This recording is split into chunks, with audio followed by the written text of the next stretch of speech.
Molly? Molly, you got...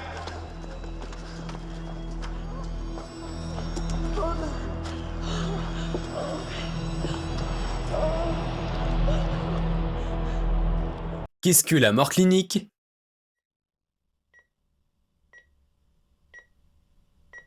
Coma, mort clinique, mort cérébrale, mort subite, mort relative, mort lente, mort naturelle, etc.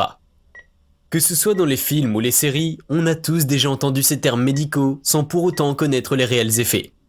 Des mots différents sont souvent utilisés pour rendre compte de l'état ou du décès d'une personne. Or, il arrive que cette pluralité de termes nous induise en erreur, ou prête à confusion. D'une façon simple, la mort est un arrêt progressif des métabolismes.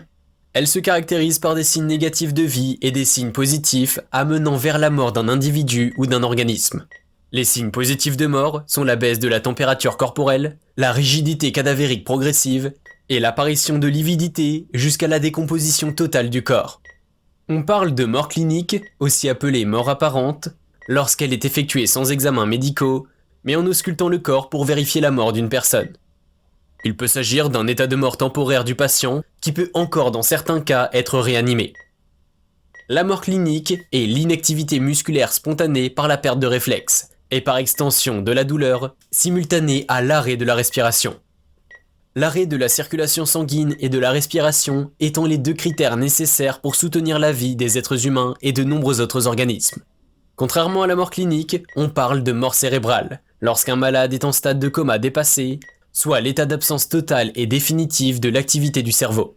Comme le cerveau est le système nerveux ayant le contrôle de toutes les fonctions vitales, le patient n'est plus capable de respirer tout seul, ce qui implique une respiration artificielle pour rétablir ses fonctions, afin que le sang puisse continuer de circuler et de nourrir ses différents organes. Dans ce contexte de mort cérébrale, et étant donné que ce processus rend progressif l'arrêt de l'activité des organes qui ne sont plus irrigués par la circulation interrompue du sang, les médecins peuvent à ce stade demander à la famille l'autorisation de prélever des organes du décédé en vue d'une greffe.